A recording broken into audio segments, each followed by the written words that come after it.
पादाय कीर्तले श्रीमते भक्तिवेदान्त स्वामिन्निति नामिने नमस्ते सारस्वते देवी गौरवाणी प्रचारिणे निर्विशेष शून्यवादी पाश्चात्यदेशतारिणे हे कृष्णा करुणा सिन्धु दीनबन्धो जगत्पते गोपेश गोपिका कान्ता राधा कान्ता नमस्तुते तप्तकाञ्चन गौराङ्गी राधे वृन्दावनेश्वरी वृषभानुसुते देवी प्रणमामि हरिप्रिये वाञ्छाकल्पतरुभ्यश्च कृपा सिन्धुभ्य एव च पतितानां पावनेभ्यो वैष्णवेभ्यो नमो नमः नमो महावदन्याय कृष्णप्रेमप्रदायते कृष्णाय कृष्णचैतन्यनाम्ने गौरत्विषे नमः जय श्री कृष्ण चैतन्य प्रभु नित्यानंद श्री अद्वैत गदाधर श्रीवासादि गौरभक्तवृंद हरे कृष्णा कृष्णा कृष्णा हरे हरे हरे राम राम राम हरे हरे जय जय श्री चैतन्य जय नित्यानंद जय अद्वैत चंद्र जय गौर भक्त वृंद जय जय श्री चैतन्य जय नित्यानंद जय अद्वैत चंद्र जय गौर भक्त वृंद जय जय श्री चैतन्य जय नित्यानंद जय अद्वैत चंद्र जय गौरभक्तवृन्द ॐ नमो भगवते वासुदेवाय ॐ नमो भगवते वासुदेवाय ॐ नमो भगवते वासुदेवाय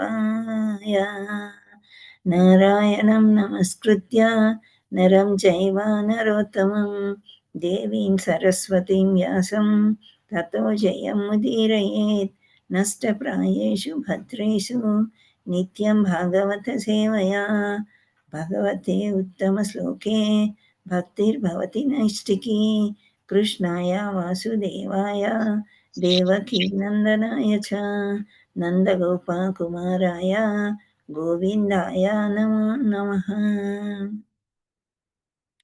मुखं करोति वाचालं भङ्गुं लङ्घयते गिरिमित्कृपातमहं वन्दे श्रीगुरुं दीनतारिणं परमानन्दमाधवं श्रीचैतन्य ईश्वरम्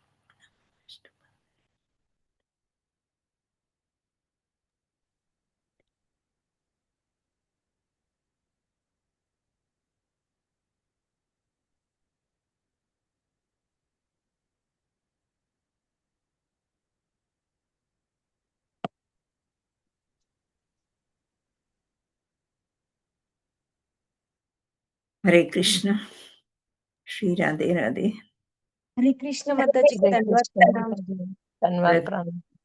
Sorry for the late join, Mataji, 2 minutes.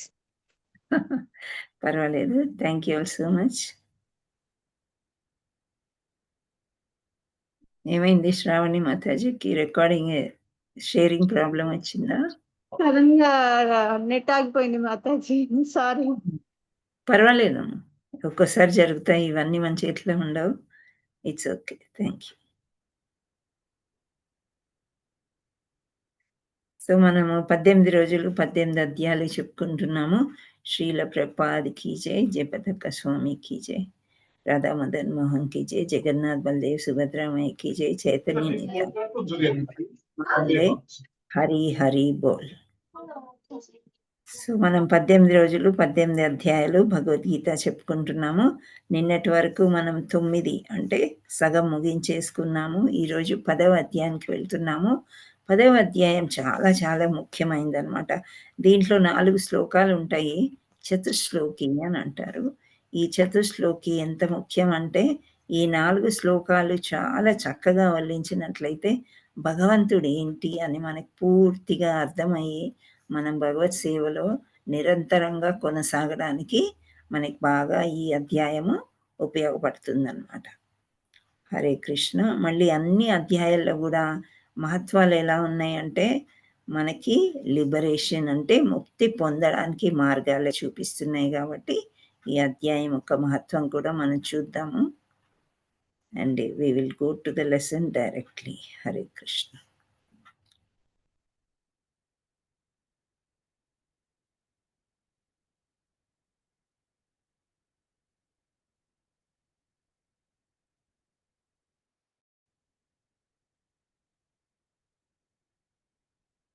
మీకు అందరికీ స్క్రీన్ కనిపిస్తుందా?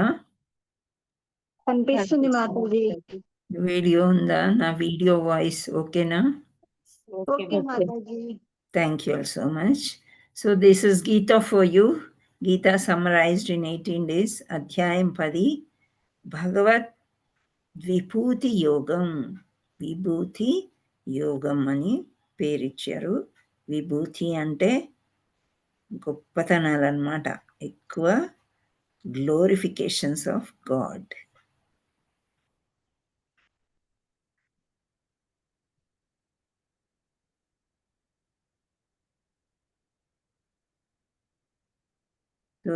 రోజులాగానే అంకితము కృష్ణ కృపామూర్తి ఏసీ భక్తి వేదాంత స్వామి ప్రభుపాదుల వారికి, అంతర్జాతీయ కృష్ణ చైతన్య సంఘ సంస్థాపకాచార్యులు శ్రీల ప్రభుపాదికి జై. సో ఇక్కడ మనకి అక్రోనిమ్ ఏమి ఇచ్చారంటే, ఇంతకు ముందు కూడా మనకి హెచ్ అంటే హియరింగ్, శ్రవణము అని వచ్చాయి కొన్ని అధ్యాయాల్లో. అంటే శ్రవణం ఎంత ముఖ్యమో మనము అర్థం చేసుకోవాలన్నమాట. విని విని విని ఇప్పుడు మామూలుగా మనం ఉదాహరణ తీసుకున్నట్లయితే, ఒక సింపుల్ ఉదాహరణ మన ఇళ్లల్లో జరిగేది. శిశువు పుడతాడు కదా, పుట్టిన వెంటనే వాడు ఏడుస్తాడు. వాడు అమ్మాయో అబ్బాయో ఎవరో ఒకరు అరుస్తారు. అప్పుడు మనకి చెవులు వినిపిస్తాయి. ఓహో, పిల్లవాడు ఏడుస్తున్నాడు, కేరింతలు పెడుతున్నాడు అని ఆరోగ్యవంతమైన శిశువు అని ఫస్ట్ గుర్తిస్తారు. అంటే చూడండి, అక్కడ మనం ఏడుపు విన్నంతలోనే హెల్దీ బేబీ అని అర్థమవుతుందన్నమాట. ఒక్కొక్కరు సైలెంట్గా పుడతారు, ఏడవరు. అప్పుడు డాక్టర్స్ ఈపులో కొట్టి కొట్టి కొట్టి వాడు పలికేదాకా కొడతారనమాట. సో అంటే వాళ్ళకి దెబ్బ తగలకుండా కొడతారు, మీరు ఇంకో రకంగా తీసుకోకండి. అంటే నేను చెప్పేది ఏంటంటే, మనలో వచ్చే పలుకులు, శ్రవణం వేరే వాళ్ళు విన్నంతనే చాలా ఉపయోగాలని కాదు కానీ, what to say, understanding between 2 persons అనొచ్చు. అర్థం చేసుకోవడం అనమాట. శిశువు ఏడుస్తున్నాడంటే తల్లికి ఆనందము, తండ్రికి ఆనందము, ఆ హాస్పిటల్‌లో డాక్టర్స్‌కి అందరికి కూడా ఆరోగ్యవంతుడు పుట్టాడు అని అర్థం. సో అదే విధంగా శిశువు ఎలా ఎలా పెరుగుతూ ఉంటాడో, వాడికి చెవులు వినిపిస్తున్నాయా, కళ్ళు కనిపిస్తున్నాయా, ముక్కు పనిచేస్తుందా, ఇవన్నీ కూడా మనకి ఎలా తెలుస్తాయి అనంటే, వాళ్ళ యొక్క సిగ్నల్స్ అనమాట. ప్రతిదానికి చిన్నపిల్లలు ఏడుస్తారు. ఆళ్ళకి కడుపు నొచ్చిందా, లేకపోతే ఇంకేమైందో ఏమైందో మనకు తెలీదు. తల్లి ఆందోళన పడుతూ పాలివ్వడానికే ప్రయత్నం చేస్తూ ఉంటుందనమాట. సో వాళ్ళకి అర్థమైపోతుంది స్పర్శ ద్వారా, అన్ని ద్వారా. సో మళ్ళీ పిల్లలు మాట్లాడడం ఎప్పుడు నేర్చుకుంటారు? మనం నేర్పిస్తామనమాట. అమ్మ, నాన్న, అత్త, తాత అంటే ఏం చేస్తున్నారు వాళ్ళకి? ఫస్ట్ వింటున్నారనమాట. వినికిడి శక్తి వాళ్ళకున్నంతలోనే విని, విని, విని వాళ్ళు చెప్పడానికి ప్రయత్నం చేస్తారనమాట. అది కీర్తనం, మాట్లాడడం అనమాట. అంటే శ్రవణం చాలా ముఖ్యము. ఎవరి గురించన్నా మనం తెలుసుకోవాలంటే వాళ్ళ గురించి ఫస్ట్ వినాలి. వాళ్ళెక్కడుంటారు, ఏంటి, వాళ్ళ పేరేంటి. ఫర్ ఎగ్జాంపుల్ ఇప్పుడు పిల్లలు ఇంటర్మీడియేట్ పాస్ అయ్యారనుకుందాం. అంటే అన్ని ఎడ్యుకేషనల్ ఎగ్జాంపుల్సే ఇస్తున్నానని అనుకోవద్దు. ఈజీ అని మన ఇంట్లో చూస్తూ ఉంటాం గదా పిల్లలకి. చిన్న పిల్లలకి గూడా ఒక మంచి స్కూల్ కావాలంటే ఫస్ట్ ఎక్కడుంది ఆ స్కూల్ కనుక్కుంటాం. దాని గురించి బాగా అందరితోని వింటాం. శ్రవణం చేసినంతనే ఒక జడ్జిమెంట్ చేసుకోగలుగుతామనమాట. ఓహో, ఇది మంచిది, ఇది చెడ్డది, లేదా ఇది మనకి అవసరం లేదు అనేది. సో ఆ శ్రవణం అనేది చాలా చాలా ముఖ్యమైంది ఇక్కడ కూడా. ఎవరి గురించి శ్రవణం చేస్తామంటే, ఒక స్కూల్ బిల్డింగో, ఒక కాలేజ్ బిల్డింగో, ఒక మనిషి గురించి కాదు. దేవాది దేవుడి గురించి ఎంత శ్రవణం చేసినా తక్కువే. ఎంత శ్రవణం చేస్తే అంత ప్రేమ పెరుగుతుంది అని అంటారనమాట. అంటే మంచి విషయాలు శ్రవణం చేసినంతనే. ఫర్ ఎగ్జాంపుల్ రుక్మిణీదేవిని తీసుకుందాం. రుక్మిణీదేవి ఆర్టిస్ట్. ఆవిడెప్పుడు కృష్ణుడి బొమ్మలు వేసుకొని అలా ఆస్వాదించి ఆనందించేదంట. ఎందుకు? చిన్నప్పటి నుంచి కూడా ఆమె కృష్ణుడి యొక్క లీలలు విన్నదనమాట. విని, విని, విని ఒక సమయంలో ఆమె కృష్ణుడిని అడుగుతుందంట. "నువ్వు చిన్న పిల్లాడిలాగా ఉన్నప్పుడు చాలా లీలలు చేశావు. నేనప్పుడు చూడలేదు గదా! మళ్ళీ ఒకసారి చిన్ని కృష్ణుడిలాగా అయిపోతావా?" అని అడుగుతదంట. ఆ చిన్ని కృష్ణుడే ఉడిపిలో కృష్ణుడు అని చెప్తూ ఉంటారనమాట. రుక్మిణికి అలా చిన్ని కృష్ణుడయ్యి ఇస్తారంట. చేస్తారనమాట. సో, ఆ ఉడిపి కృష్ణుడు రుక్మిణీ మాత దగ్గర ఉన్న కృష్ణుడు అని చెప్తూ ఉంటారు. అలా ఈ శ్రవణంతోని మనకి ఎన్నో రకాల ఫలితాలు ఉంటాయి దేవుడితోని అటాచ్‌మెంట్‌కి. నెక్స్ట్ ఈ ఎసెన్స్ ఆఫ్ భగవద్గీత. నేను ఇంతకుముందు చెప్పాను గదా! చతుశ్లోకి అని. ముఖ్యంగా ఈ భగవద్గీత సారాంశం అంతా గూడా ఈ 10వ చాప్టర్‌లో 4 శ్లోకాల్లోనే మనకన్నీ అర్థమైపోతాయన్నమాట. 8, 9, 10, 11 శ్లోకాలు. అంటే ఇక్కడ ఇచ్చారు 8-11 శ్లోకాల వరకు గీత యొక్క సారాంశం. సారాంశం అంటే సరెండర్ టు గాడ్. భగవంతుడు మనకి ఏమి ఫలితాన్ని ఇస్తారు, మన భగవద్గీత చదివినంతలోనే ముక్తి ఏ విధంగా పొందగలము అనేది కరెక్ట్‌గా ఈ ఎసెన్స్ ఆఫ్ భగవద్గీతలో తెలుసుకుంటాం. నెక్స్ట్ యాక్సెప్టెన్స్ అంటే అంగీకారం. యాక్సెప్టెన్స్ ఆర్ రిజెక్ట్ అనేది మనం లాస్ట్ చాప్టర్స్‌లో చదివాం గదా! ఇంత తెలుసుకున్న తర్వాత నువ్వు భక్తిని అంగీకరిస్తావా? దేవుడిని అంగీకరిస్తావా? లేదు నేనే గొప్ప అనుకుంటావా? అది మనిష్టం అన్నమాట. నెక్స్ట్ రివీల్స్ అంటే వెల్లడించు. నువ్వు అంగీకరిస్తావా? సరే నువ్వు భక్తుడు అయిపో. లేదు అనుకుంటే ఏం వెల్లడిస్తావో అది వెల్లడించు. హరే కృష్ణ. సో, ఇవి హెడ్డింగ్స్. సో, ఫస్ట్ మనము హియరింగ్ అంటే శ్రవణంకి వెళ్దాము. హెచ్ అన్నమాట. సో, ఇక్కడ ముఖ్య శ్లోకం ఏమిచ్చారు అంటే 10.7 అని అంటున్నారు. ఈ దివ్య విభూతిని, యోగాశక్తిని యథార్థంగా ఎరిగినవాడు నా విశుద్ధ భక్తియుత సేవలో నియుక్తుడు కాగలడు. ఈ విషయము ఎట్టి సందేహము లేదు. విభూతులు అంటే దివ్యము అంటే డివోషనల్ చాలా భక్తి గలది అని అర్థం. విభూతి అంటే గొప్పతనాలన్నమాట. గ్లోరిఫికేషన్స్ of Krishna.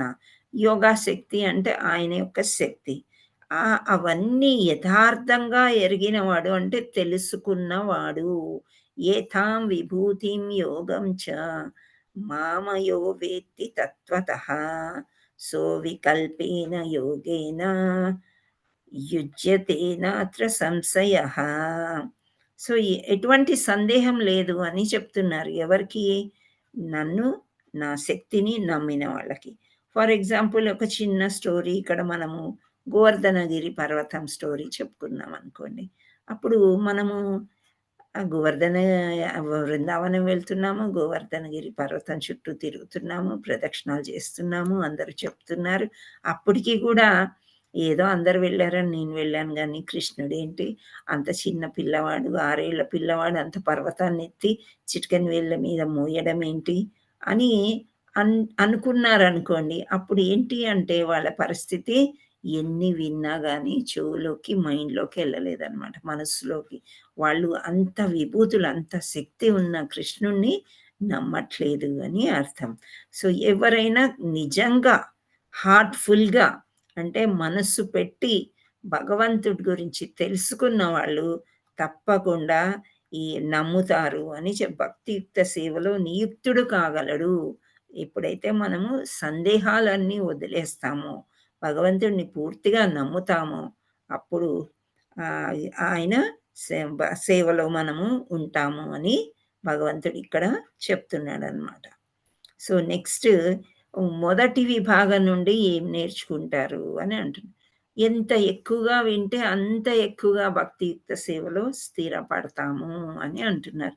So, Krishna conscious మనకేం చెప్తుందంటే ఇస్కాన్ కృష్ణుడి గురించే చెప్తుంది. వేరేది ఉండదింకా. ఇస్కాన్ వాళ్ళిద్దరు చేరారా అంటే ఎక్కడ కథాకీర్తన జరుగుతుంది. ఎవరు చెప్తున్నారు? ఎలా చెప్తున్నారు? ఈ స్టోరీ నువ్వు తెలుసుకున్నావా? ఈరోజు ఒక కొత్త స్టోరీ వచ్చింది నువ్వు విన్నావా? ఇవే వింటూ ఉంటామనమాట. సో, ఎంత ఎక్కువగా భగవంతుడి గురించి తెలుసుకుంటే అంత ఎక్కువ భక్తియుక్త సేవలో మనం స్థిరపడతాము. భక్తి సేవ చేసుకుంటే మనకి సంతోషమే గాని విచారం అనేది ఉండదు. ఇంకో విషయం ఏం నేర్చుకోవచ్చు? కృష్ణుడిని భగవద్గీతలో ఆయన బోధనలను అర్థం చేసుకోవడానికి మనకు కృష్ణుడి కృప అవసరము.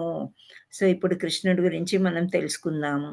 భగవద్గీతలో ఆయన ఏం చెప్పాడో అవన్నీ తెలుసుకుందామంటే ఆయన కృప కూడా అవసరమని చెప్తున్నారు. ఇప్పుడు మీకన్నీ అర్హతలున్నాయి. ఓకే. మంచి మార్క్సొచ్చాయి.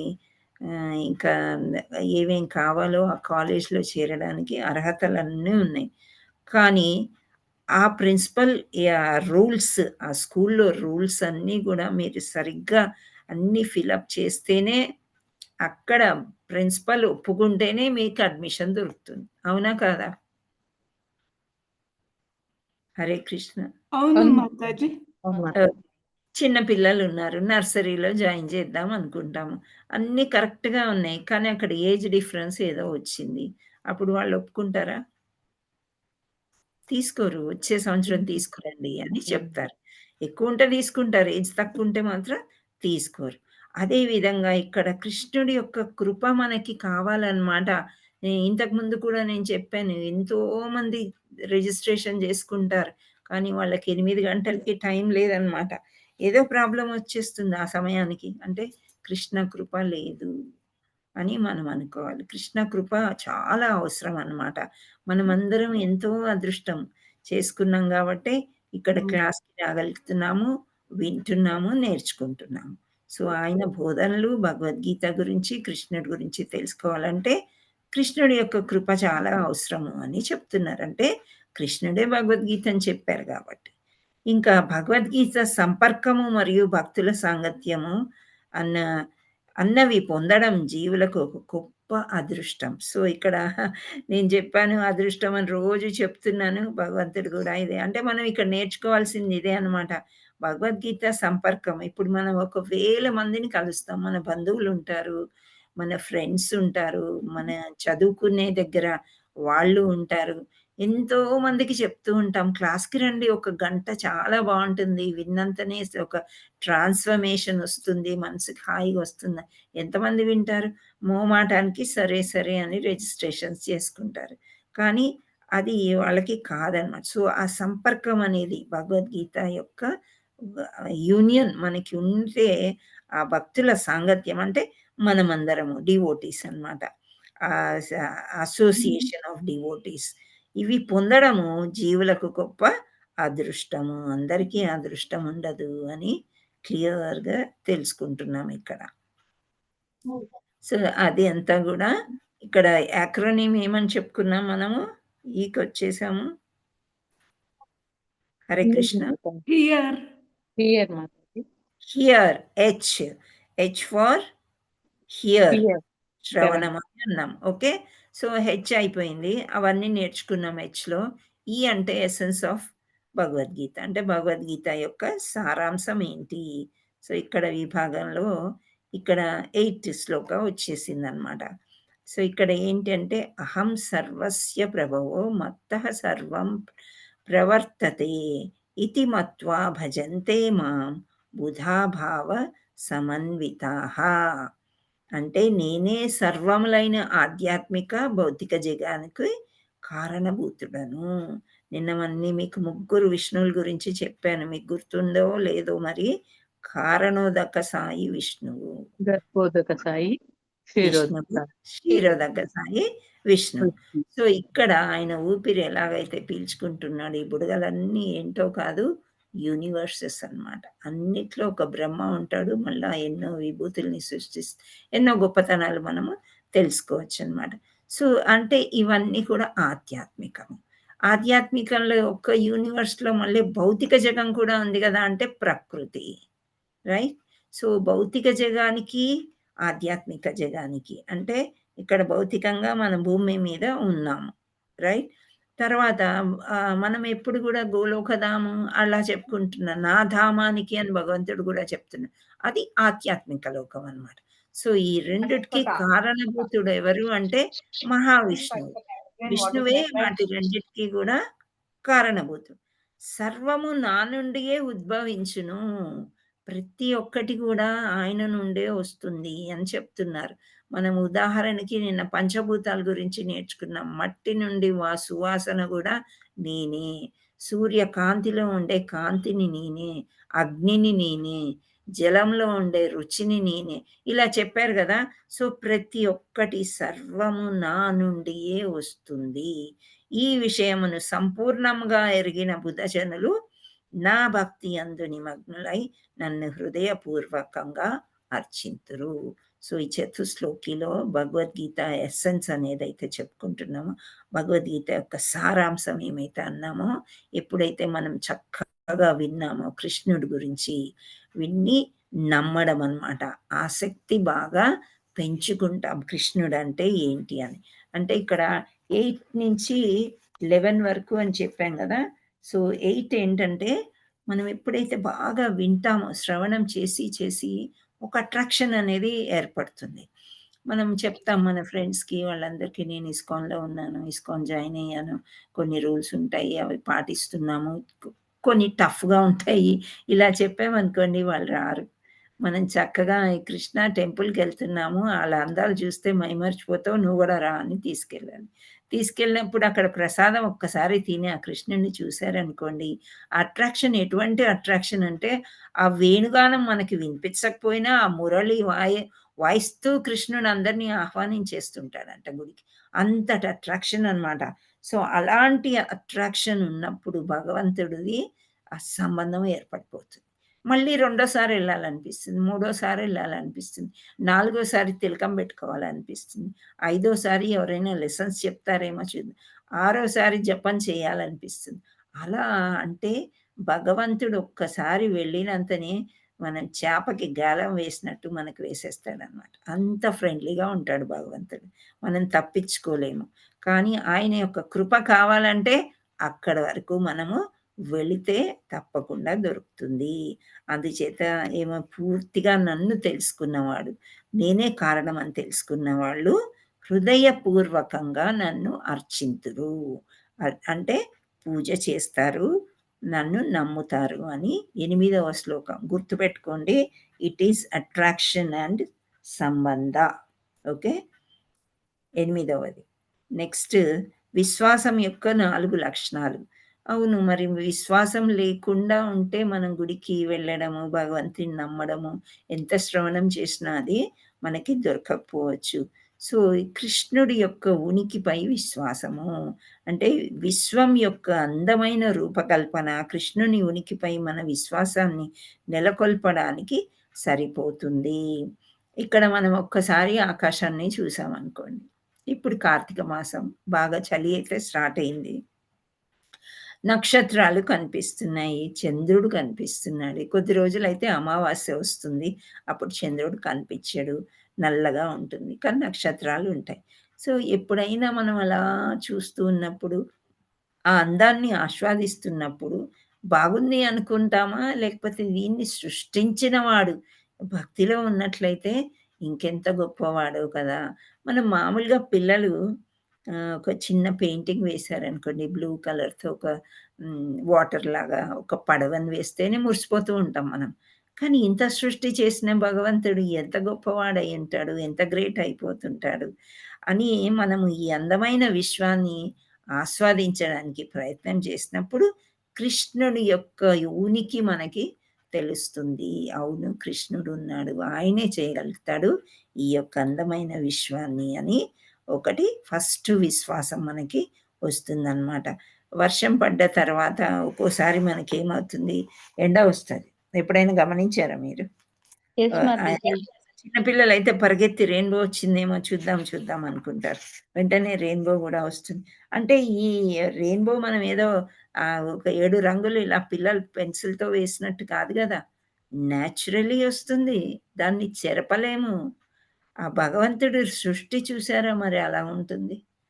అదనమాట. ఇప్పుడు భగవంతుడు ఆకాశం నీలిరంగు అంటాం. ఆ నీలం కనిపించేదెందుకు రాత్రయ్యేసరికి? మనకి డార్క్‌గా ఉంటుంది చీకట్లాగా. ఆ నీలిరంగు వేరే, ఆకాశం వేరే. సో, ఆకాశం నలుపు ఉంటుంది గానీ సూర్యకాంతి పడ్డప్పుడు మనకు నీలిరంగు కనిపిస్తుందా? ఏంటి ఈ మాయ?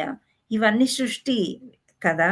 ఇక్కడ రెండవ దానికి ఏమంటున్నారంటే కృష్ణుడి సంబంధం మీద విశ్వాసం. ఇప్పుడు ఇందాక నేను చెప్పాను కదా, సంబంధ అండ్ అట్రాక్షన్. సో దాని మీద చాలా విశ్వాసం పెట్టుకోవడం అనమాట.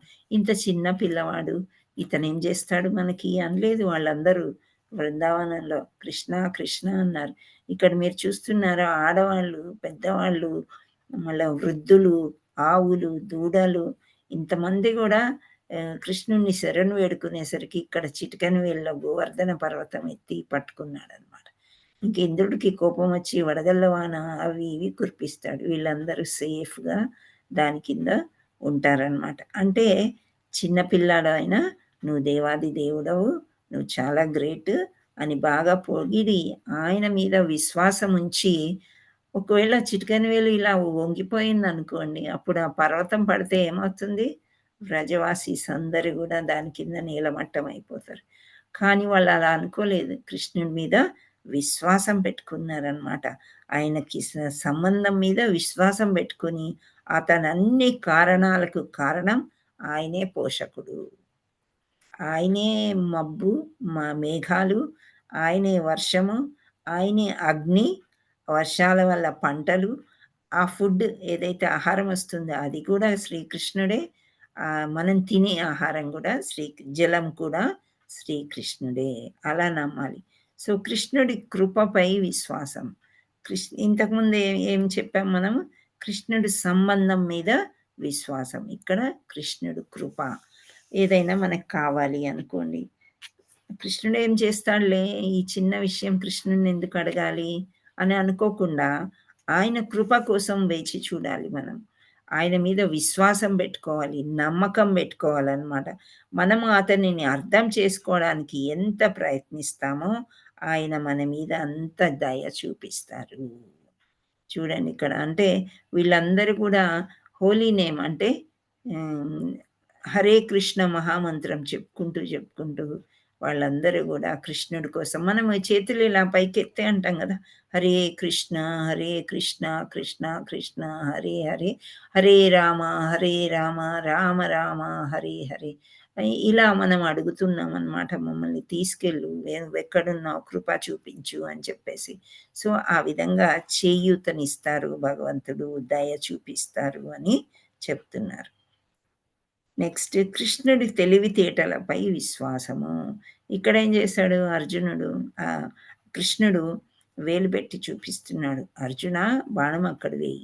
ఇంకా ఆలోచించడు అనమాట. అర్జునుడు భక్తుడు, మిత్రుడు, ఇంకా కృష్ణుడిని ఎలా నమ్ముతాడంటే పూర్తి విశ్వాసం ఉంచి, నీకు నారాయణ సేవ కావాలా, నేను కావాలా అంటే నువ్వు ఒక్కడివి నా పక్క ఉంటే చాలు కృష్ణ అని అంటాడు అనమాట.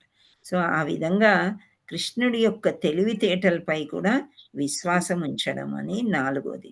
కృష్ణుడు యోచనలు అంటే ఆలోచనలు, నిర్ణయాలు ఎప్పుడు మనకన్నా తెలివైనవే.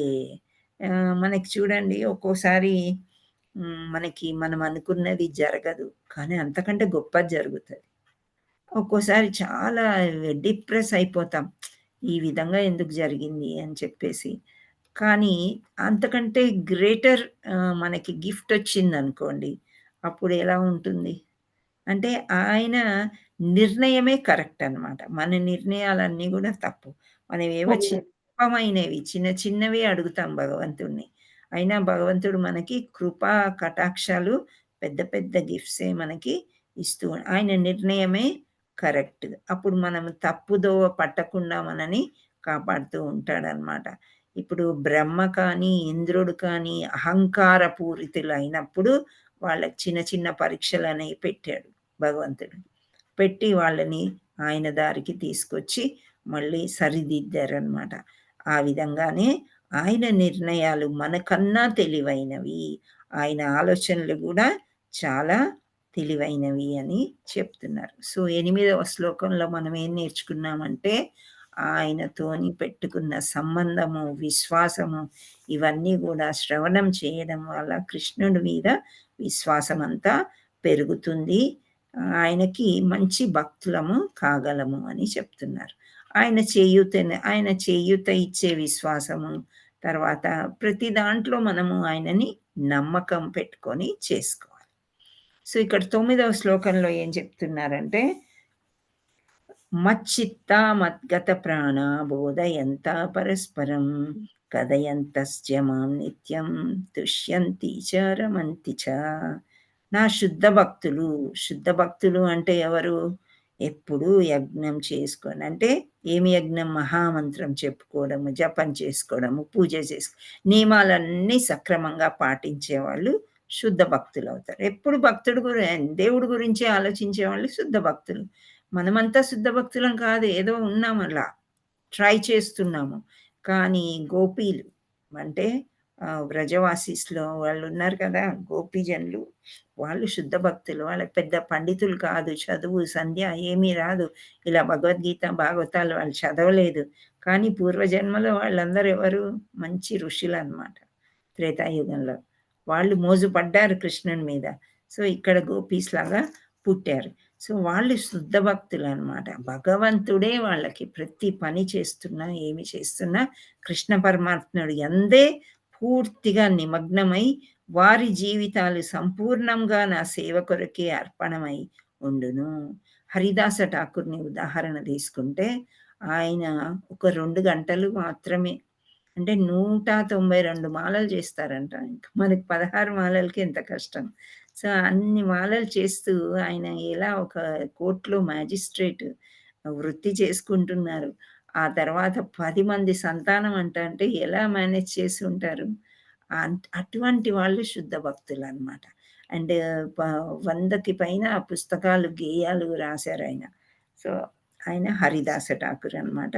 సో శుద్ధ భక్తుల ఆలోచనలు నాయందే నిమగ్నమై వారి జీవితాలు సంపూర్ణంగా నా సేవ కొరకే అర్పణమై ఉండును.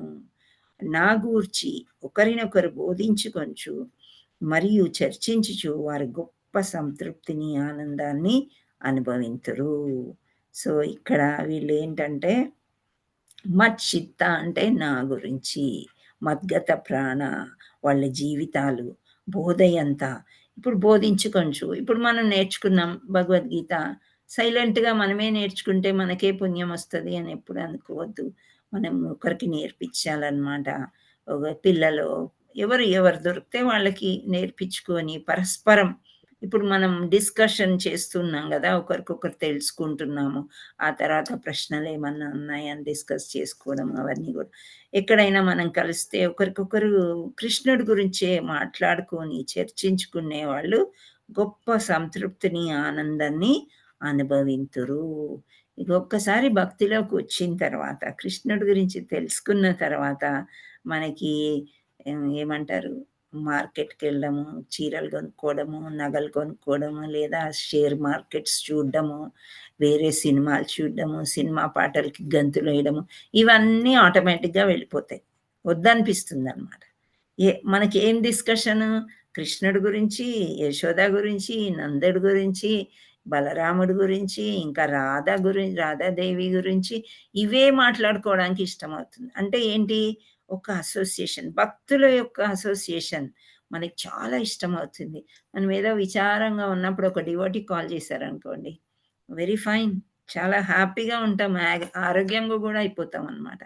అదే మన వాళ్ళు ఎవరైనా కాల్ చేశారు, మన క్లోజ్ రిలేటివ్స్ కానీ వేరే ఫ్రెండ్స్ భౌతిక ప్రపంచంలోనే ఉన్నారు, వాళ్ళు కాల్ చేసి ఏమైందంట, తలనొప్పా నీకు, సరే ఈ ట్యాబ్లెట్ వేసుకో, ఆ ట్యాబ్లెట్ వేసుకో, మనం డాక్టర్ దగ్గర వెళ్దామా, అది ఆ వేరే విషయాలు మాట్లాడతారు కాబట్టి మెల్లమెల్లగా ఆ ఇష్టం మనకి అంతగా ఇష్టం అనిపించేది అనమాట.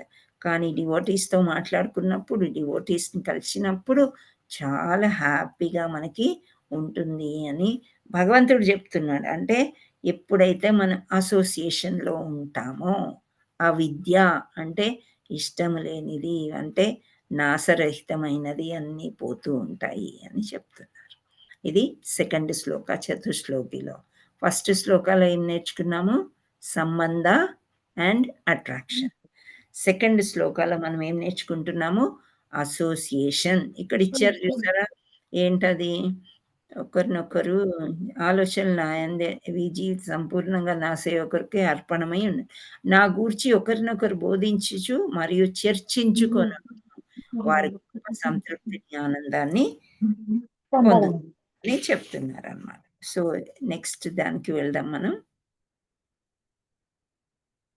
భగవద్గీత యొక్క సారాంశం అన్నమాట. ఇక్కడ అవును. 8, 9, 10, 11 ఇచ్చేసి ఆ తర్వాత మళ్ళీ 10, 11 కూడా ఎక్స్‌ప్లెయిన్ చేస్తారు. కాదు కృష్ణుడి నువ్వు ఇలా చెప్పించేటప్పుడు నాకు చెప్పాలా పర్లేదా నువ్వు?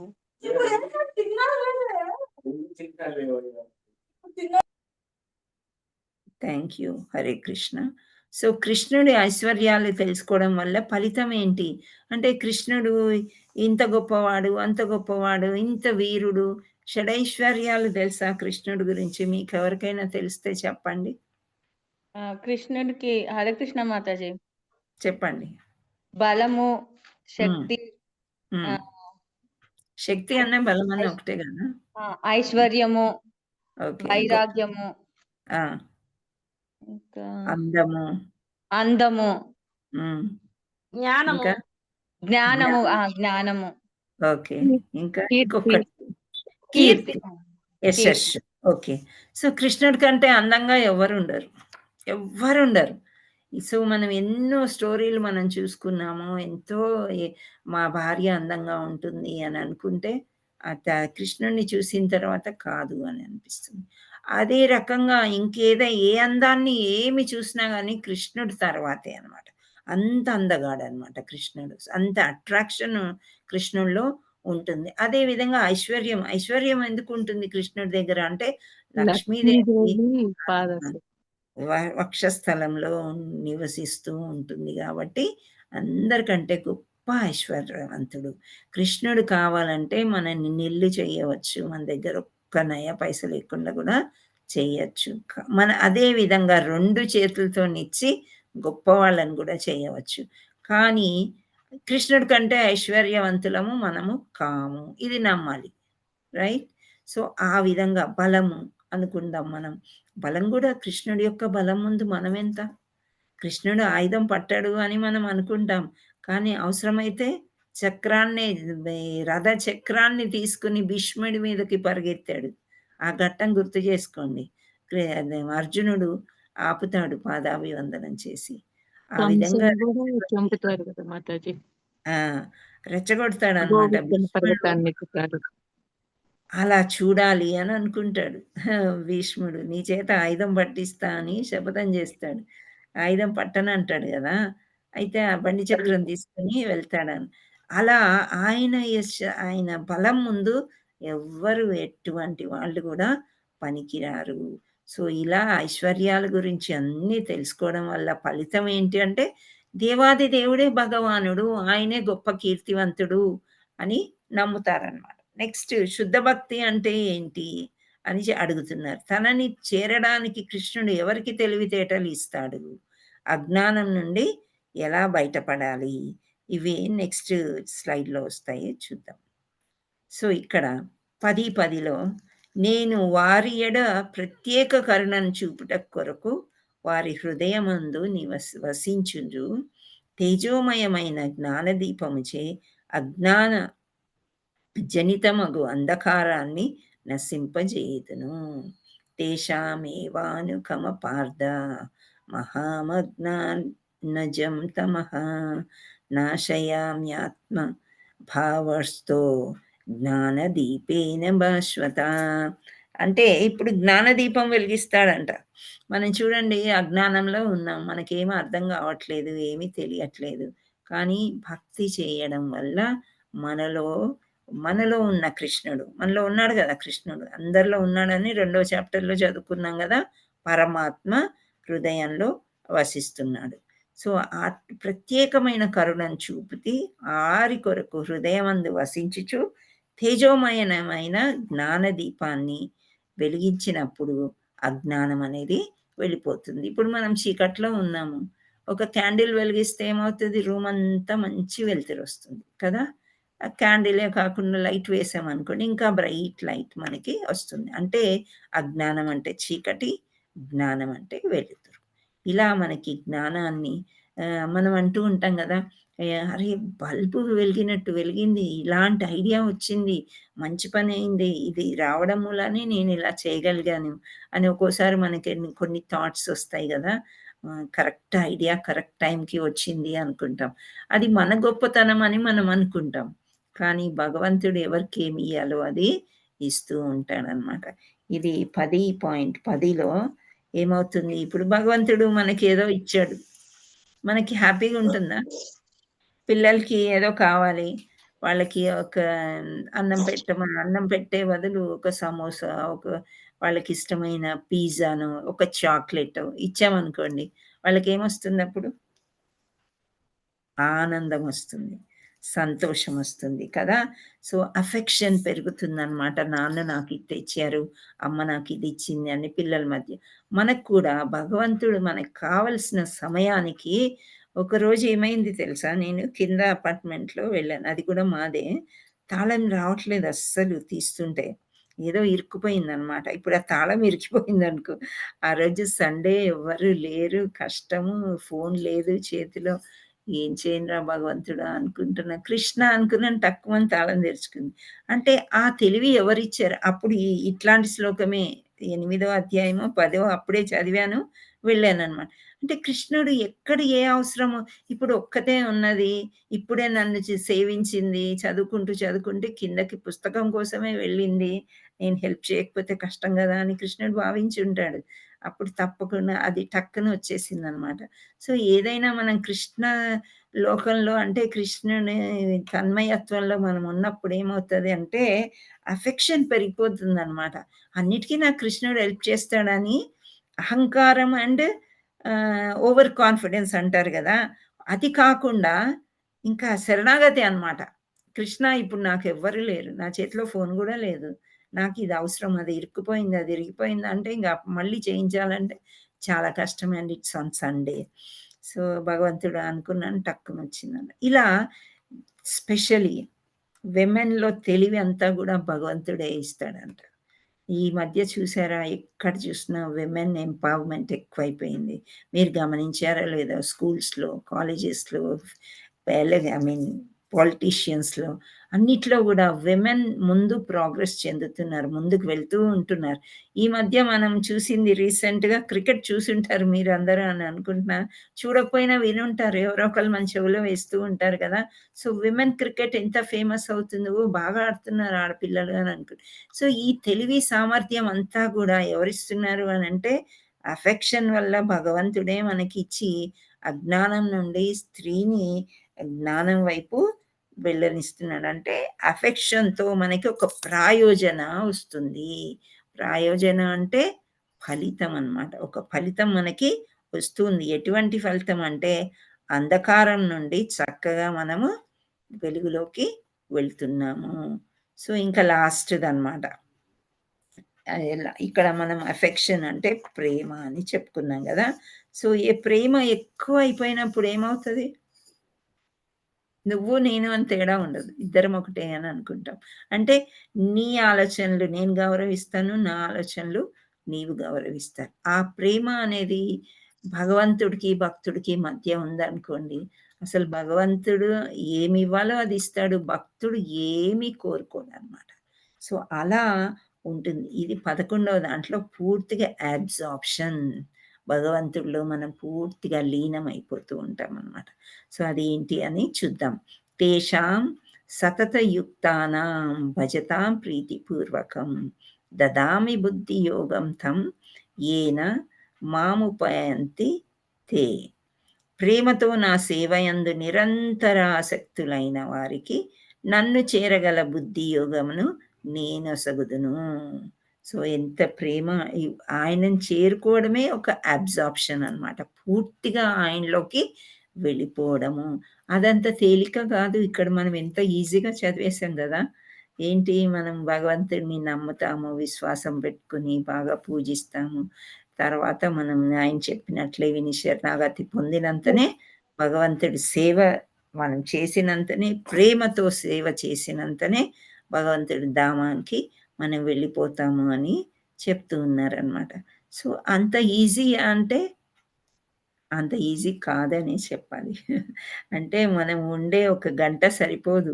మన లైఫ్ అంతా గూడా ఎవ్రీ మినిట్, ఎవ్రీ సెకండ్ భగవంతుడిని తలుచుకున్నప్పుడు డెఫినెట్‌గా మన లాభం ఏమొచ్చింది అనంటే, ఆ ప్రయోజనం ఏంటి అంటే he will absorb into him అనమాట. పూర్తిగా మనని అతని లోకానికి తీసుకొని వెళ్తాడు. సో, ఇది యొక్క భగవద్గీత యొక్క సారాంశం అన్నమాట. ఈ 4 శ్లోకాలు మనము ఇలా తెలుసుకున్నాము. సో, ఇక్కడ ఒక చిన్న అంటే ఇక్కడ మనకి సత్సంగ్ అని వచ్చింది కదా! ఇక్కడ అంటే అసోసియేషన్ అని ఒకటొచ్చింది.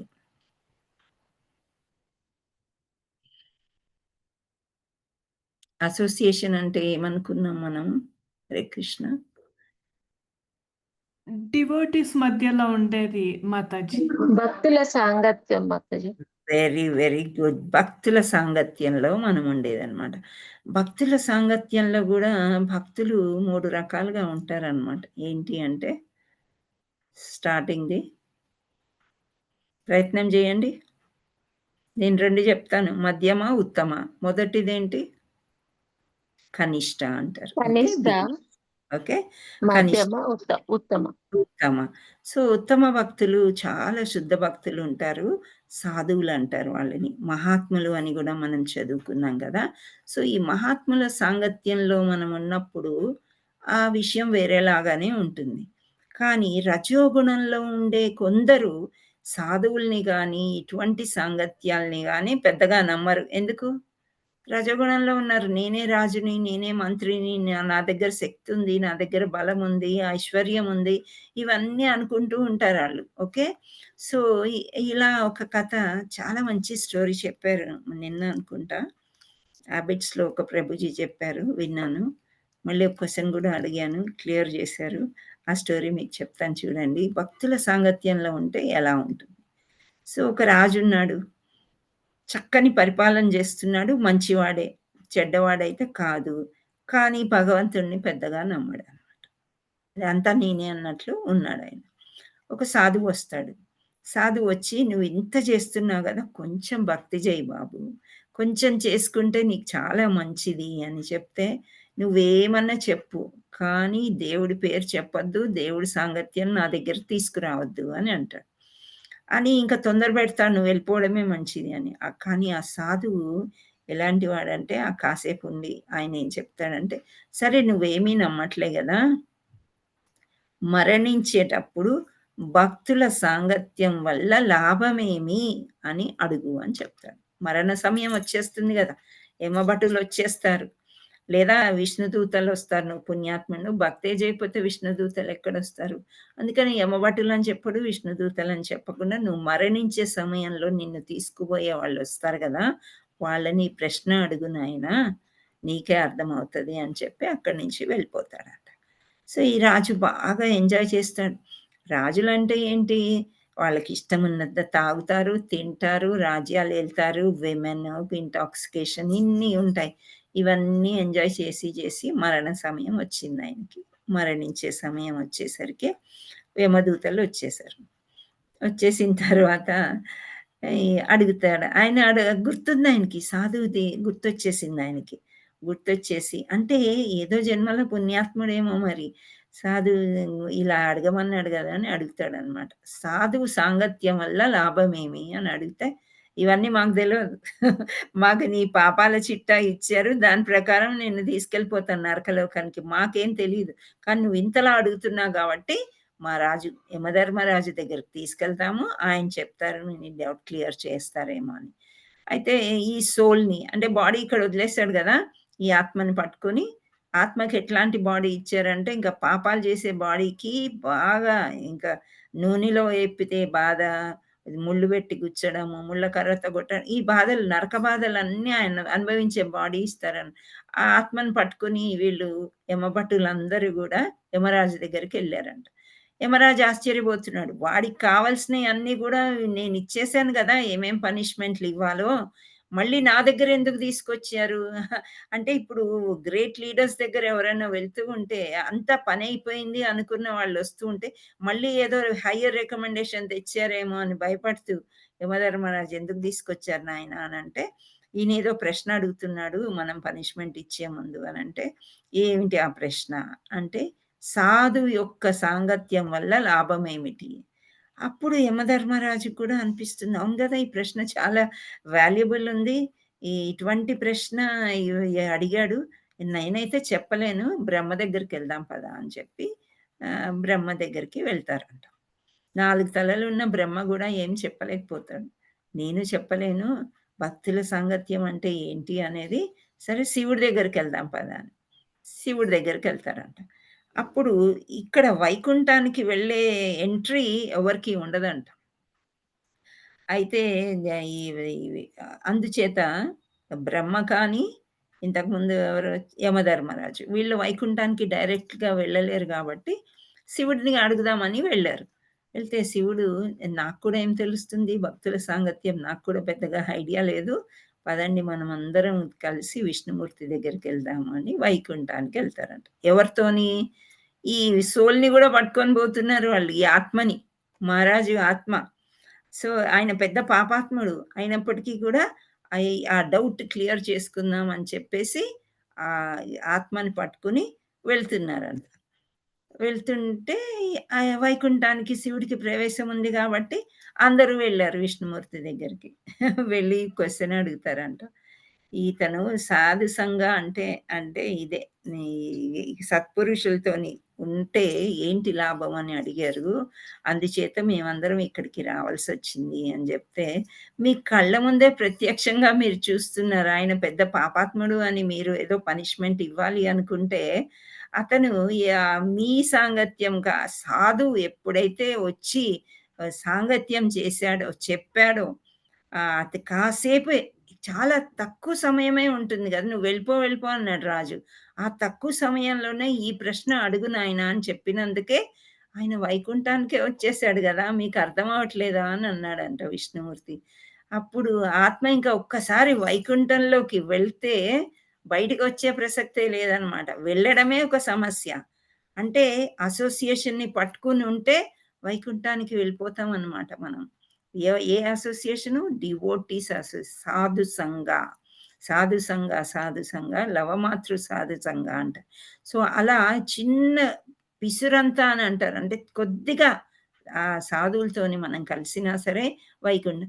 ఆత్మ చక్కగా వైకుంఠానికి విష్ణు దూతలొచ్చేసి ఆ బాడీ ఇచ్చేస్తారు విష్ణువు లాంటిది. చక్కగా అక్కడ వైకుంఠంలో ఎంజాయ్ చూసారా ఆయన రాత ఎలా ఉందో? అక్కడ మహారాజులాగా ఎంజాయ్ చేశాడు.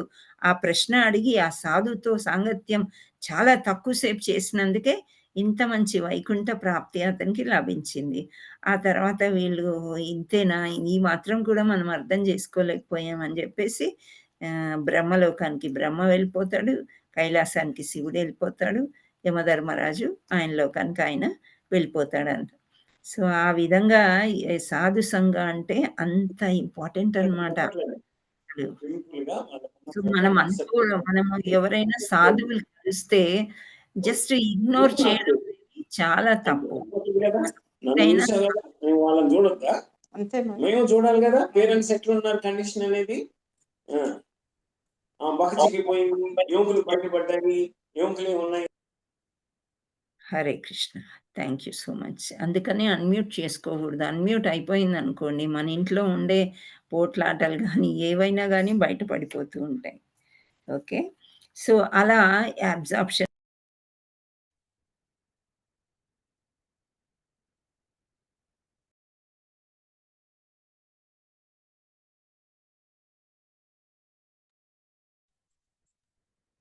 మాతాజీ మీరు మ్యూట్ లో ఉన్నారు. మాతాజీ వినపడట్లేదు.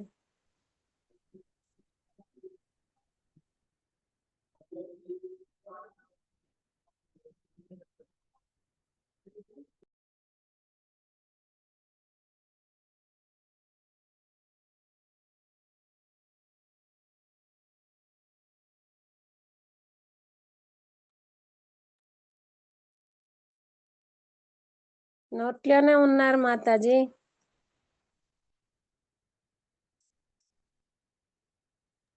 హరే కృష్ణ మాతాజీ మీరు మ్యూట్ లో ఉన్నారు. రావట్లేదు. ఏమైనా ఫోన్ వచ్చిందేమో అండి. ఏం లేదు. ఫోన్‌లో మాట్లాడాను నేను కంప్యూటరే. అది బుక్ కొంచెం ఇటు జరిపేసరికి పడింది దాని మీద అంతే. ఇంకేం లేదు. Thank you so much. నా వాయిస్ కాసేపు ఆగిపోతే మీరు ఆగలేకపోతున్నారు. Thank you so much. అమృత ధార. అహా! బ్రేక్ వస్తుంది గదా! నాకు కూడా కనెక్షన్ కట్ అయినట్టుంటుంది. కానీ కంప్యూటర్ మనం చెప్పగానే చెయ్యదనమాట. యారో అవన్నీ కరెక్ట్‌గా ఉంటేనే అవి కరెక్ట్‌గా ఉంటాయి. సో, మనము ఈ సాధు సంఘ గురించి ఎప్పుడైతే నేను విన్నానో ఆ స్టోరీ, యాక్చువల్లీ సాధువులంటే వీళ్ళు అనుకున్నాను. యమధర్మరాజు, శివుడు వీళ్ళందరూ సాధువులా మరి ఏంటి అంటే, ఆహా! అక్కడ సాధువు కలిసాడు గదా! ఆయన అని చెప్పారు. వెంటనే కాల్ చేశాను నేను. అంత నచ్చిందనమాట. ఆయన ఎంత బాగా చెప్తారంటే వారానికి ఒకసారో, 10 రోజులకి ఒకసారో వస్తూ ఉంటారు. అన్ని స్టోరీస్ ద్వారానే మనకు అర్థమైపోతాయన్నమాట. చాలా స్టోరీస్ చెప్తూ ఉంటారు. అలా. హరే కృష్ణ. సో, ఎవరు నేను అనుకున్నాను మీకు షేర్ చేసి చెప్పాలి అని అనిపించింది. సో, ఇక్కడ భక్తి యోగాలో పురోగమించడానికి 3 ఒకే సూత్రాలు అని అంటారు. ఇక్కడ సాధు సంఘాన్ని మనం అనుకున్నాం చూసారా? వీళ్ళిద్దరూ భగవద్గీతలు, ఈ పుస్తకాలు చక్కగా డిస్కస్ చేసుకుంటున్నారు. ఈయనేమో పెయింటింగ్ వేస్తున్నాడు.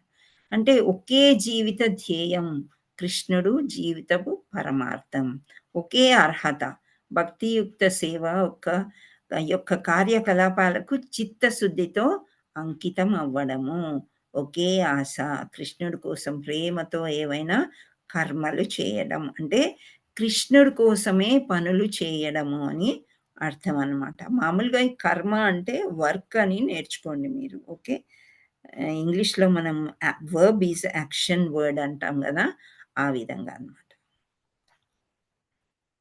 సో, విభాగం 2 నుండి మనం ఏం నేర్చుకున్నామంటే, కృష్ణ చైతన్యం పురోగమించాలంటే కృష్ణుడు మరియు అతని నామం సాధారణమైనవిగా పరిగణించకూడదు. దిస్ ఈజ్ నార్మల్, ఏముంది కృష్ణ మంత్రం మనం చేస్తే చెయ్యొచ్చు. లేకపోతే అలా ఎప్పుడు ఈజీగా తీసుకోవద్దు. ఈ భక్తితో చేయండి అని చెప్తున్నారు. నెక్స్ట్, భక్తులు ప్రాపంచిక విషయాలపై సమయాన్ని వృధా చేయరు.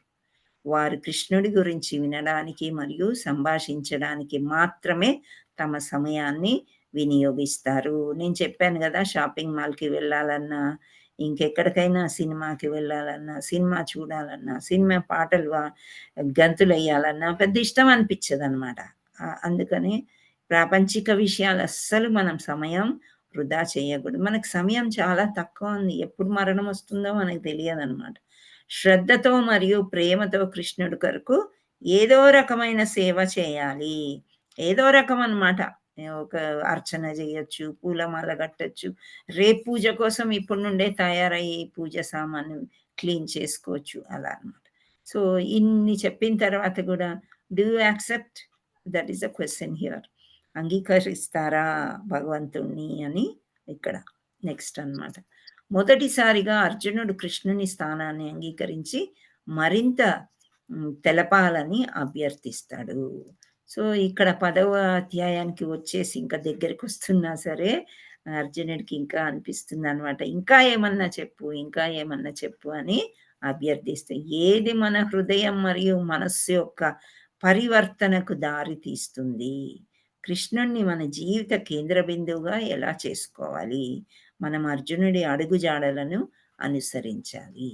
సో, ఏది మన హృదయానికి, మనస్సుకి పరివర్తన అంటే చేంజ్, దట్ ఈస్ ట్రాన్స్‌ఫర్మేషన్.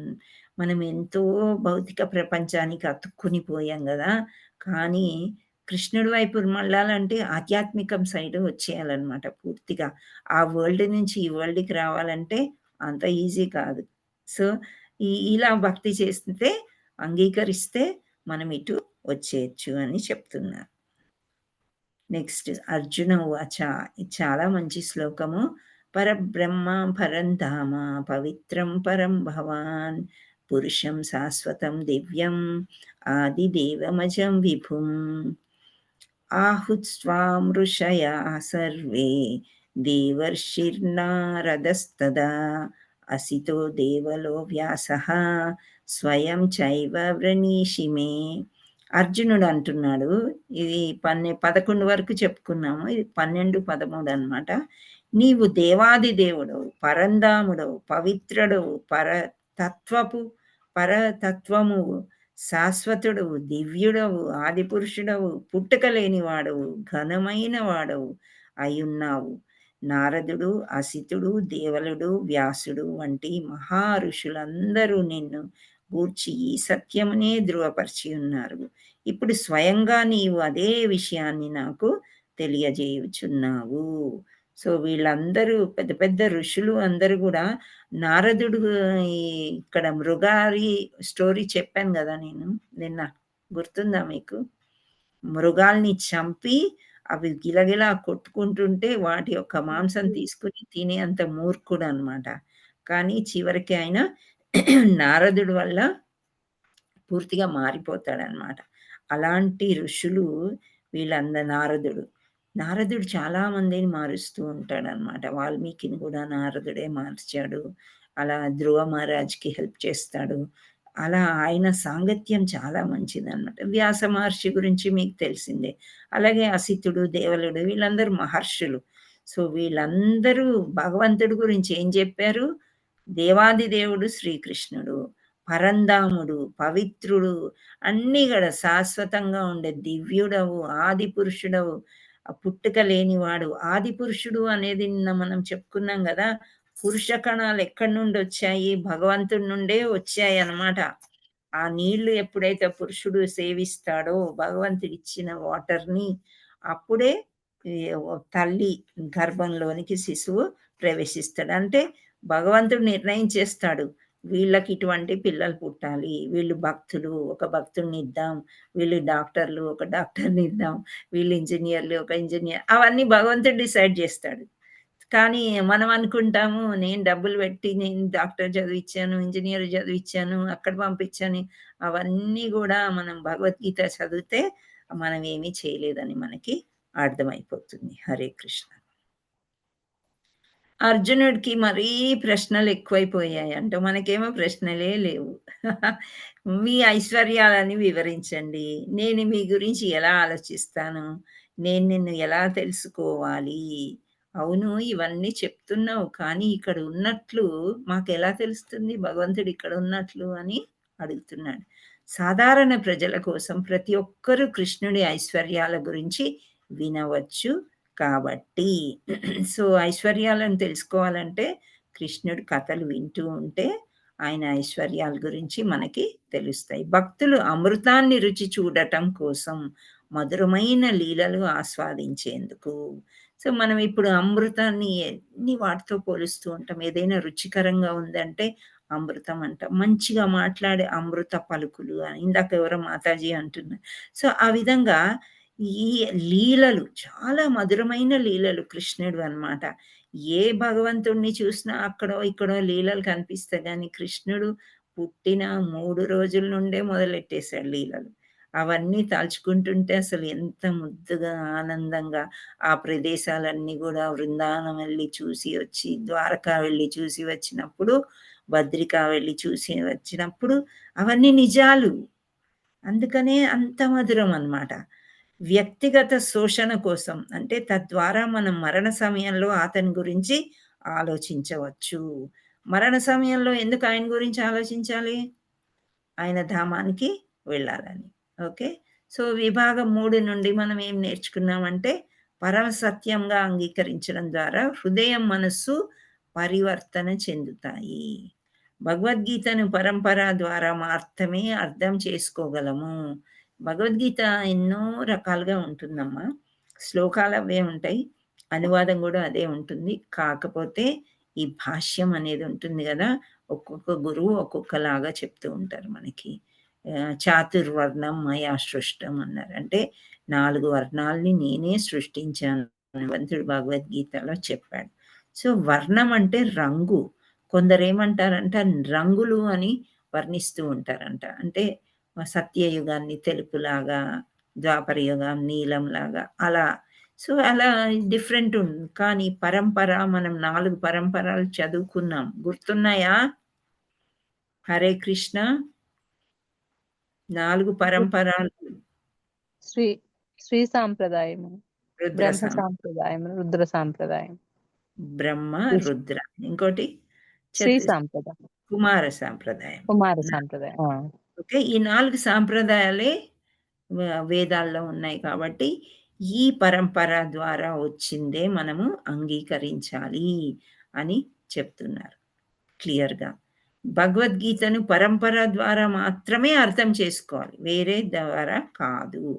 వ్యక్తులు ఆచరణాత్మకంగా భక్తి చేసినప్పుడు మాత్రమే కృష్ణుడి గురించి వినడం ఫలవంతం అవుతుంది. ఇది వెరీ వెరీ వెరీ ఇంపార్టెంట్ అండి ఈ పాయింట్.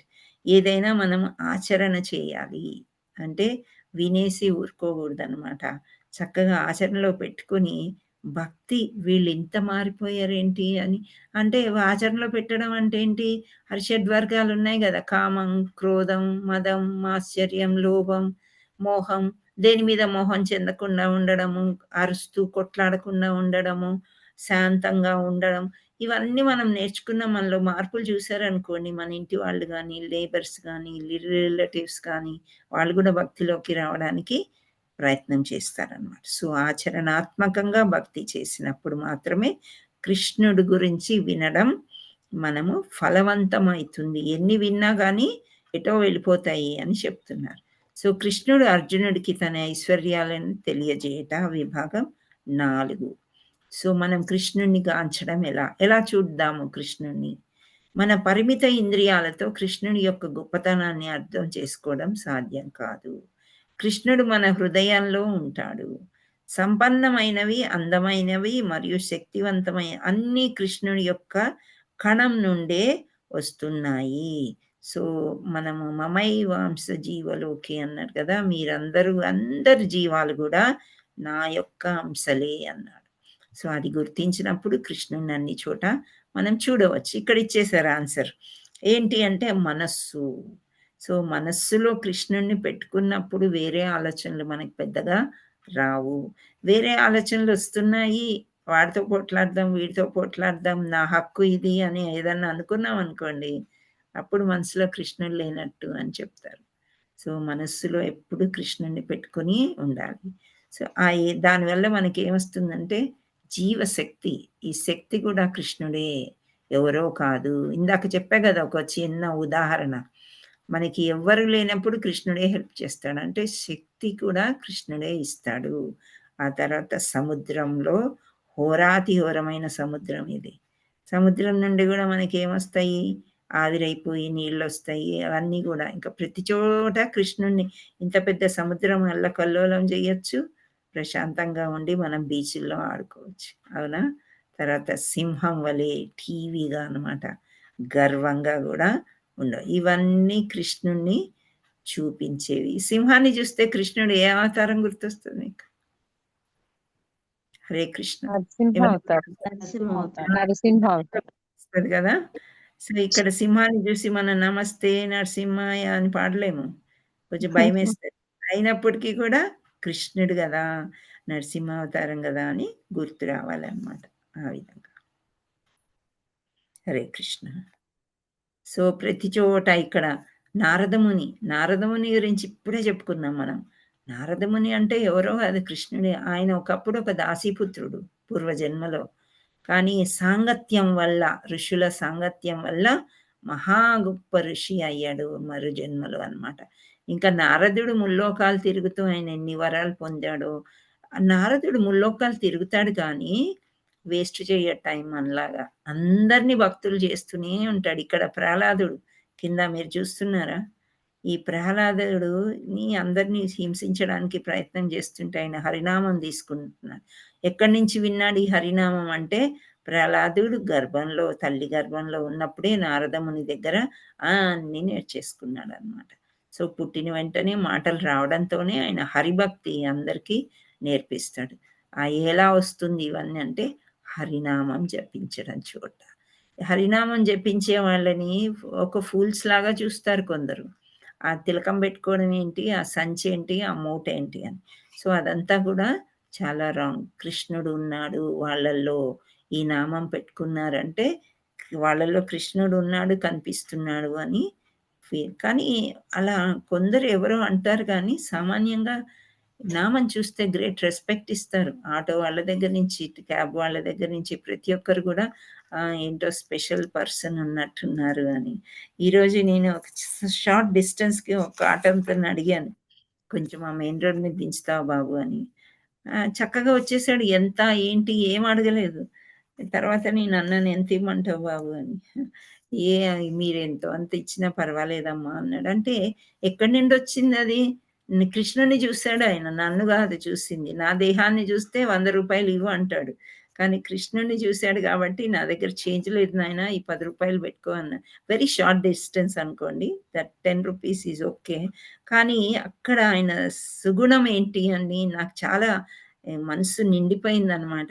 నేను 10 సంవత్సరాల క్రిందట కూడా ఆ డిస్టెన్స్కి 10 రూపాయలు ఇచ్చేదాన్ని. ఈవెన్ టుడే 10 రూపాయలు తీసుకొని సంతోషంగా వెళ్ళిపోయాడు ఆయన. ఇది ఎలా జరిగింది? కృష్ణుని చూశాడు ఆయన, నన్ను చూడలేదు అని నాకు అనిపించింది అనమాట. అలా ఎప్పుడు మనం కృష్ణమయంలో ఉన్నట్లయితే it is a different world అనమాట.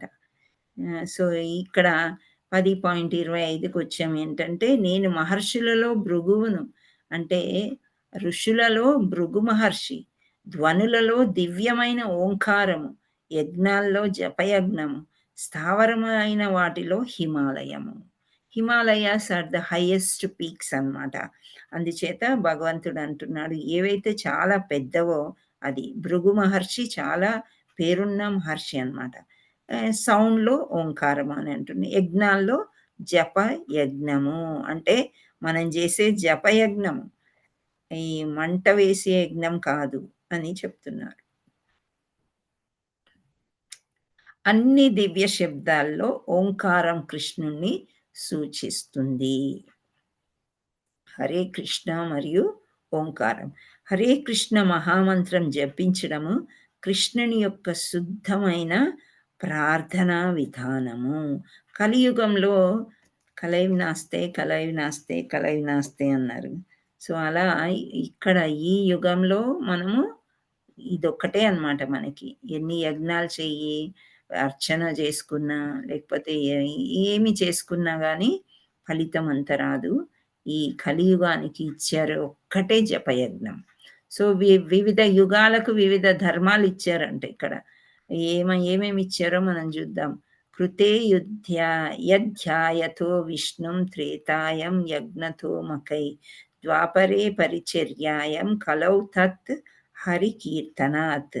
శ్రీమద్ భాగవతంలో ఇలా చెప్పారు అని చెప్తున్నారు. ఇక్కడ సత్యయుగంలో విష్ణుపై ధ్యానం చేయడం అంటే ఎక్కువగా తపస్సు చేసేవాళ్ళు అనమాట. ఈ విధంగా త్రేతాయుగంలో విష్ణు ప్రసన్నత ఖరీదైన యజ్ఞ యాగాదులు చేసేవారు ఇక్కడ.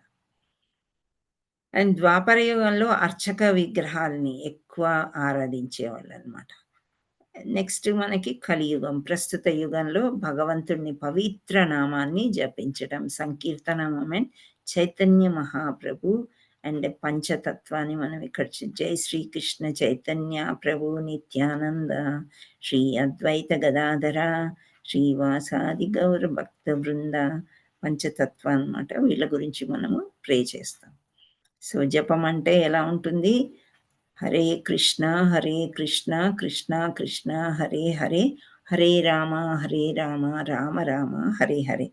సో జపం ఎలా చేయాలి అనేది ఇక్కడ ప్రాసెస్ చూపించారు.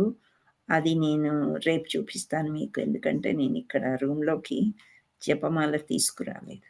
ఓకే, సో ఫస్ట్ పంచతత్వ మంత్రం చదవాలి. ఆ తర్వాత ప్రతి నామాన్ని స్పష్టంగా ఉచ్చరించాలి, వినగలిగేలా జపం చేయాలి. మనం మామూలుగా ఇలా ఎప్పుడు చేయకూడదు.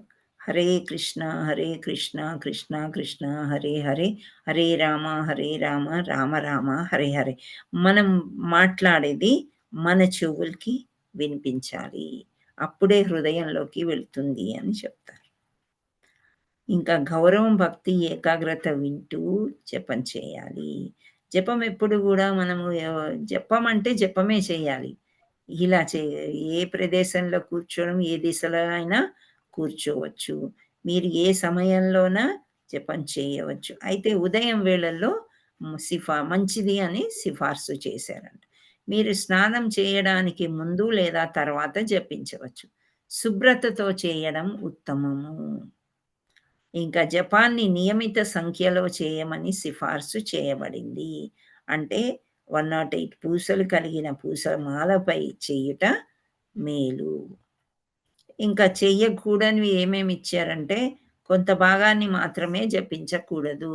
కొందరు ఏం చేస్తారు, హరే కృష్ణ కృష్ణ కృష్ణ హరే హరే అట్లా అనకుండా మధ్యలో కొన్ని తప్పించి సగం వర్డ్స్ పలుకుతూ 1 గంటలో ముగిస్తారనమాట. అలా చేయకూడదు. నెక్స్ట్ జపమాల యొక్క కృష్ణ పూస. ఈ పూస మీద జపం చెయ్యొద్దన్నమాట. ఇది గురువు అని అంటారు. ఓకే. పుస్తకం లేదా వార్తాపత్రిక చదువుతూ లేదా టీవీ మొదలగు చూస్తూ జపించకూడదు.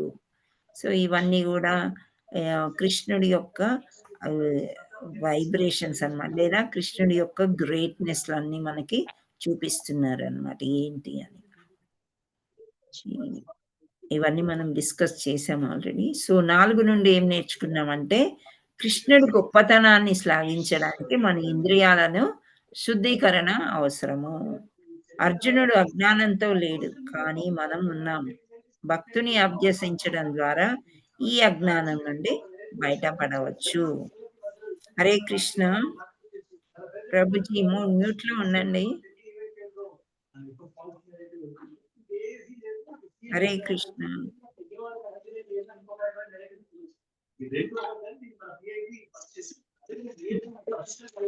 మ్యూట్ చేయలేకపోతున్నారా కోహోస్ట్లు? Thank you.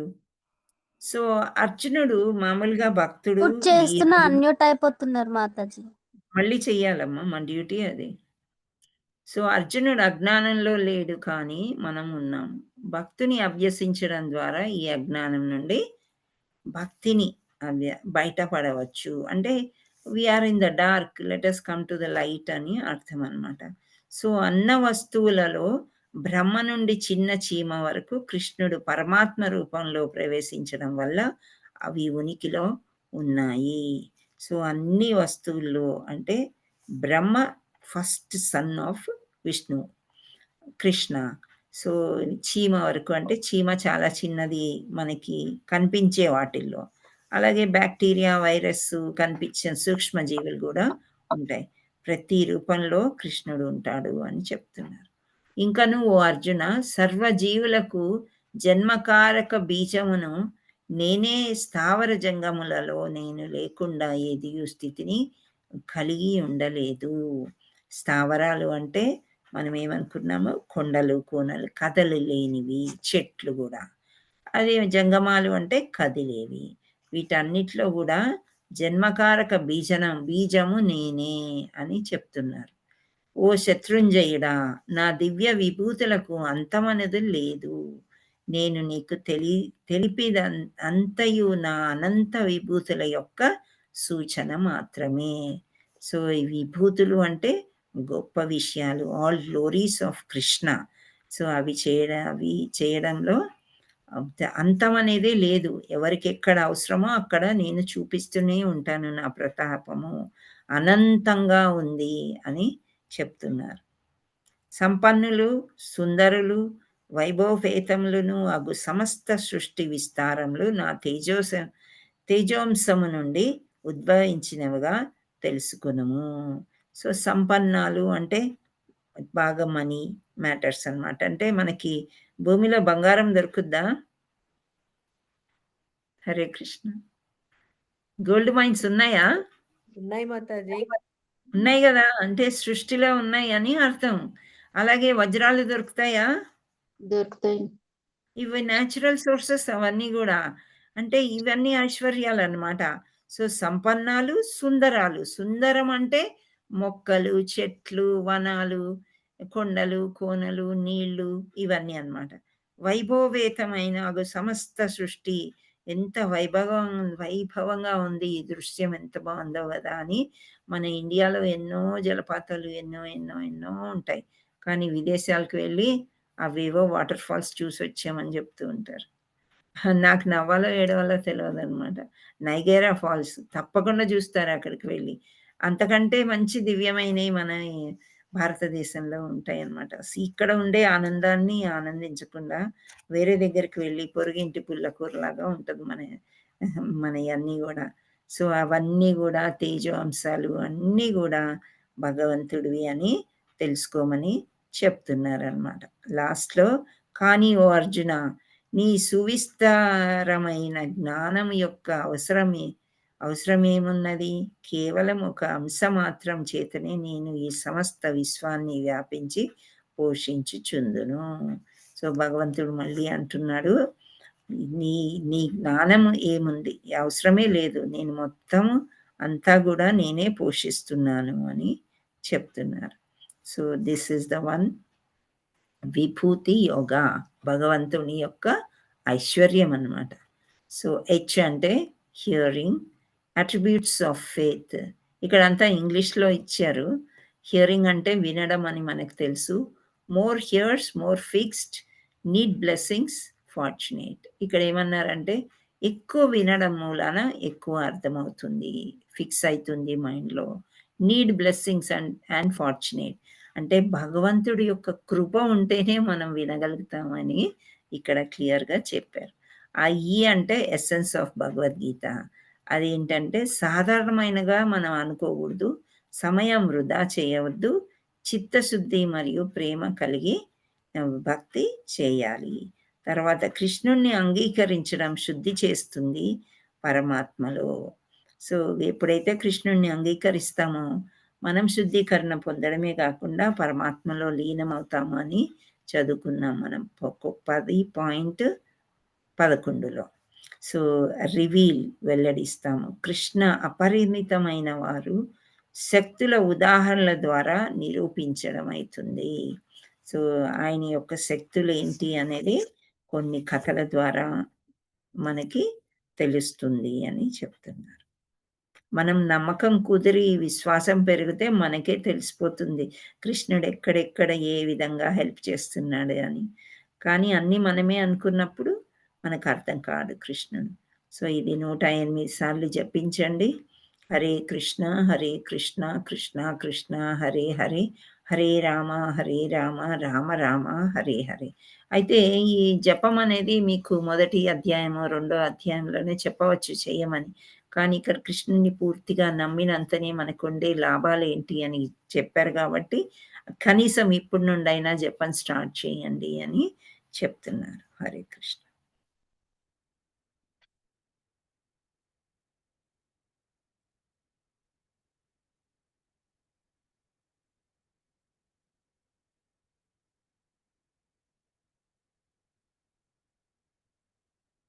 మీకు అర్థమైందేమో అని అనుకుంటున్నా.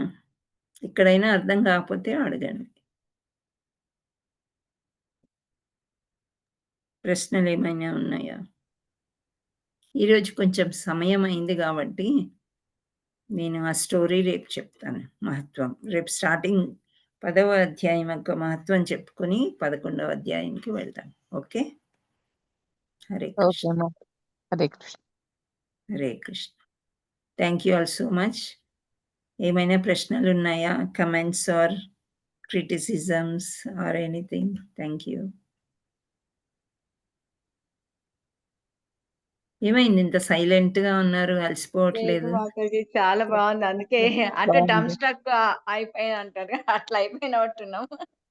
ఎందుకంటే మీరు మళ్ళీ చాంటింగ్ గురించి కూడా అన్ని చెప్తున్నారు కదా. అయితే కృష్ణుడు అబ్జార్ప్షన్ అయిపోయారనమాట మీరు. అంతే అంతే దానికి రెడీ అయిపోయారనమాట. అది అలా అయితే పర్వాలేదు. కానీ అంటే దీన్ని అయ్యో అప్పుడే అయిపోయిందా, ఇంకా కొంచెం ఉంటే బాగుండు, అయ్యో అయిపోయిందా అని ఆలోచనలో అయిపోయింది. ఓకే, ఆలోచనలో సైలెంట్ గా ఉన్నారు. ఓకే. దేవశ్రీ మాతాజీ మీకు ఎలా అనిపించింది? ఉన్నారా? విన్నాను Mataji. Okay, thank you Mataji. Hare Krishna. Okay, మంచిగా మీకు అనిపిస్తుంది మాతాజీ నాకు మీరు చెప్తుంటే. అందుకే నేను టైము ఫస్ట్ చూసినప్పుడు 7:30 అట్లా అవుతుండే మాతాజీ. నేను వేరే ఏదో పని చూసుకుంటా నేను మళ్ళీ మర్చిపోయి తర్వాత కొంచెం లేట్ గా జాయిన్ అయినా మాతాజీ ఈరోజు. అవునా? ఓకే, ఇంకా థ్యాంక్ యూ. కథ చెప్పలే మాతాజీ మీరు? చెప్పలేదు, రేపు చెప్తాను. ఎందుకంటే 9:30 అవుతుంది కదా, మనం ఒక్కరిద్దరి కోసం చూసుకుంటే డిన్నర్ టైం అవును మాతాజీ, కరెక్ట్. చేశారో లేదో. కథతో పాటు మనకు 9:30 అవుతుంది. ఈరోజు ఓన్లీ దీనికే అయిపోయింది. ఒక్కొక్కసారి ఎక్కువ అవుతుంది టైం. హరే కృష్ణ మాతాజీ. హరే కృష్ణ. చెప్పండి. శోభ మాతాజీ. మాతాజీ, ఇది జపం చేసేటప్పుడు ఇండెక్స్ ఫింగర్ దేనికి యూస్ చేస్తలేదు? యూజ్ చేయకూడదమ్మా, ఎందుకంటే అది చూపుడు వేలు కదా, ఇట్ స్టాండ్స్ ఫర్ ఈగోయిజం అంటారు. Thank you Mataji. Okay. Hare Krishna.